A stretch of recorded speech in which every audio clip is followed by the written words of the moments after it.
Palang Merah Indonesia PMI Kota Banda Aceh rutin menggelar kegiatan donor darah setiap malam selama Ramadan. Kegiatan ini berlangsung setelah sholat tarawih di berbagai masjid di Kota Banda Aceh, dengan metode jemput bola yang langsung menyasar jamaah.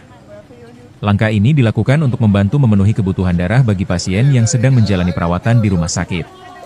Setiap malam, PMI mampu mengumpulkan hingga 80 kantong darah dari 2 lokasi masjid yang berbeda. Program ini kita lanjutin sebagai upaya kami, PMI Banda Aceh, untuk memenuhi kebutuhan darah bagi saudara-saudara kita yang membutuhkan. Untuk memastikan kelancaran kegiatan ini, PMI menurunkan petugas khusus dan mengoperasikan 2 unit mobil donor darah secara bergilir ke berbagai masjid. Bagi sebagian warga, mendonorkan darah di bulan Ramadan bukan hanya bentuk kepedulian, tetapi juga ladang amal. Mereka berharap setetes darah yang diberikan dapat membantu sesama yang tengah berjuang untuk sembuh, terutama di bulan penuh berkah ini. Aksi donor darah di bulan suci Ramadan ini menjadi wujud kepedulian terhadap sesama yang membutuhkan.